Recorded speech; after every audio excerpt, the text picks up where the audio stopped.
তোমাদের বাড়িতে রোগ জ্বালা কি লেগেই আছে? মানে একজন সুস্থ হয়ে উঠছে আর একজন পড়ে যাচ্ছে, এই টাইপের যদি হচ্ছে, অথবা মনে করো তোমাদের বাড়িতে ঝগড়া অশান্তি লেগেই আছে, কারণে অকারণে সকলের সাথে সকলের ঝগড়া লেগে যায়।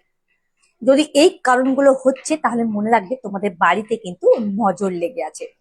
আজ আমি তোমাদের সাথে এমন একটা টোটকা, মানে এমন একটা রেমেডি শেয়ার করতে চলেছি, ওটা যদি তোমরা 1 জানুয়ারি প্রথম দিন, মানে বছরের প্রথম দিন করে ফেলতে পারো, দেখবে তোমাদের বাড়িতে সুখ শান্তি বৃদ্ধি পাবে।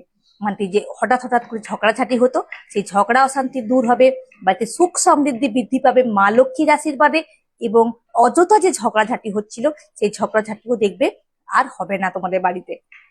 তো এর জন্য তোমাদের যেটা করতে হবে, তোমরা কি করবে, একটা স্প্রে বটল নিয়ে নেবে। স্প্রে বটল তোমরা দোকানে পেয়ে যাবে, তোমরা কিনে নিয়ে আসবে। নিয়ে আসার পর ওর মধ্যে ভরে দেবে গঙ্গা জল আর গোলাপ জল। তারপর ওর মধ্যে তোমরা মিশিয়ে দেবে, তোমরা আগে থেকে কিছু নিম পাতা তুলে তোমরা শুকিয়ে রাখবে, তারপর গুঁড়ো করে তোমরা নিম পাতার গুঁড়ো ওই জলের মধ্যে দিয়ে দেবে।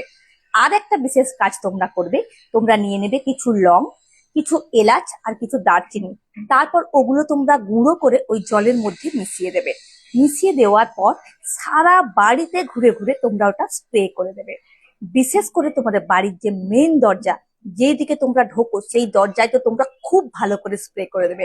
তারপর সারা বাড়িতে তোমরা ঘুরে ঘুরে স্প্রে করবে। এই ছোট্ট কাজটা তোমরা করে দেখো, মা লক্ষ্মীর কিন্তু দারচিনি খুবই পছন্দের। তো মা লক্ষ্মীর আশীর্বাদে তোমাদের বাড়িতে সুখ সমৃদ্ধি বৃদ্ধি পাবে।